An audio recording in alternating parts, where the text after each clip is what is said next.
बस्ती seat पर Bahujan Samaj party ने दयाशंकर मिश्रा को उम्मीदवार बनाया है और ये वही दयाशंकर मिश्रा हैं जिनका एक लंबा समय जो है भारतीय जनता पार्टी में कटा है। मतलब जो आदमी 35 साल बीजेपी में रहा हो और अचानक अभी 8-10 दिन पहले ही बीजेपी छोड़ समाजवादी पार्टी में शामिल हुआ है। कयास भी लगाए जा रहे थे कि बसपा उन्होंने ज्वाइन की है तो जाहिर सी बात है वो चुनाव लड़ेंगे।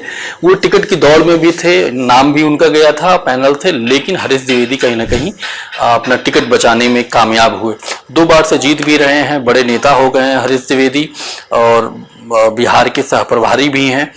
और इसको देखते हुए ये कहा जा रहा था कि वही उम्मीदवार होंगे और उम्र भी ज़्यादा नहीं है, बड़े नेताओं में उनकी ठीक ठाक पैठ है।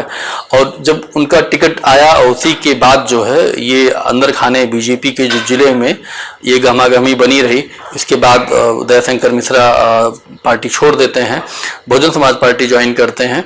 और अब जो है उनके लिए हरीश द्विवेदी के लिए एक नया सरदर्द है एक तरह देखा जाए तो।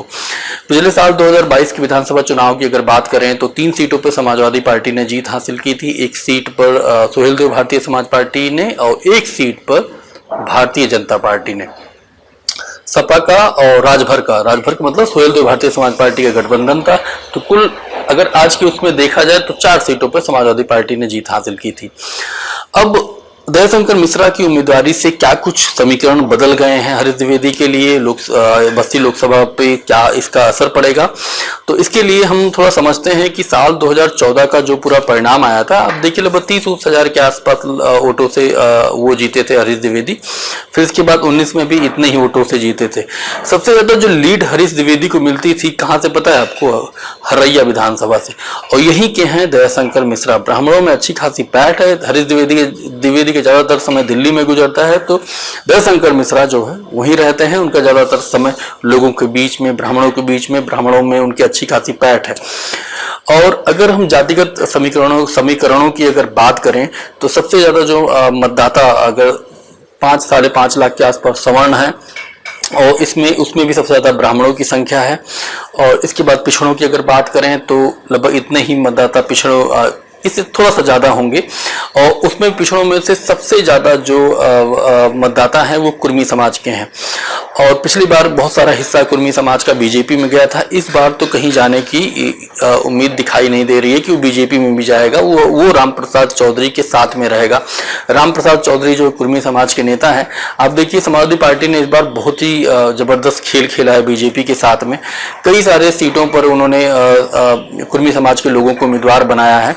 यहाँ तक देखें अभी तक उनके जितने भी नाम आए हैं ना, सबसे ज्यादा अगर किसी जातिगत अगर आंकड़ों की अगर बात करें सबसे ज्यादा किस समाज के लोगों को उन्होंने टिकट दिया है तो कुर्मी समाज है।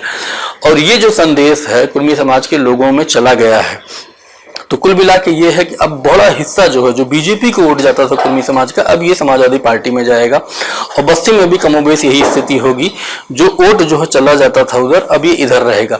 रही बात निषाद समाज के लोगों की ठीक ठाक संख्या है, तो निषाद समाज के लोगों को भी समाजवादी पार्टी ने अच्छा खासा टिकट दिया हुआ है, तो उसका भी असर जो है पड़ेगा इस पूरे इस बस्ती लोकसभा सीट पर। तो कुल मिला के देखा जाए दयाशंकर मिश्रा की उम्मीदवारी से ब्राह्मण वोट आपस में बढ़ जाएंगे।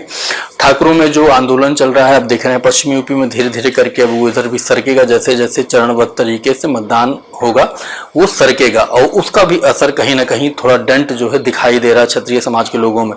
राजकिशोर सिंह जो कि काफी दिग्गज नेता हैं, पूर्व विधायक रहे हैं, कैबिनेट मंत्री रहे हैं, और जिस तरह से पूरा पॉलिटिक्स उत्तर प्रदेश का बदल रहा है, खासतौर पर सवर्णों में राजपूतों के अंदर जो नाराजगी दिख रही है, ये देखते हुए ज्यादा ये कठिन नहीं हो जाएगा। हो सकता है वो कह दें कि भैया अपने लोगों से कि नहीं आप हरीश द्विवेदी को हराइए, इनको जिता दीजिए, रामप्रसाद चौधरी को।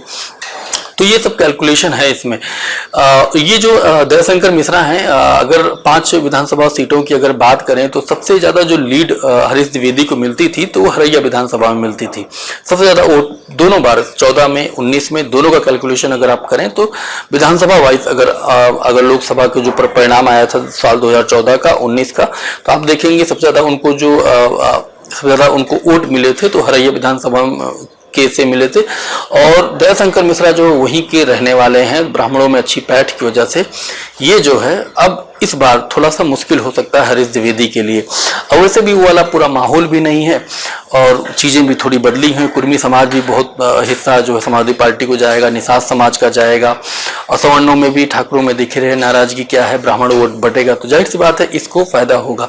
अब जो है मुख्य लड़ाई जो अगर देखा जाए तो काफी कांटे की हो गई। पहले ये कहा जा रहा था बीजेपी समाजवादी पार्टी की लड़ाई होगी, लेकिन अब जो है बहुजन समाज पार्टी ने भी दयाशंकर मिश्रा को अपनी उम्मीदवारी देकर कहीं न कहीं इस पूरी लोकसभा चुनाव में, बस्ती लोकसभा चुनाव को थोड़ा रोचक बना दिया है। इस वीडियो में ही इतना ही। आप देखते रहिए शैलेंद्र सिंह लाइव। बहुत बहुत शुक्रिया, धन्यवाद।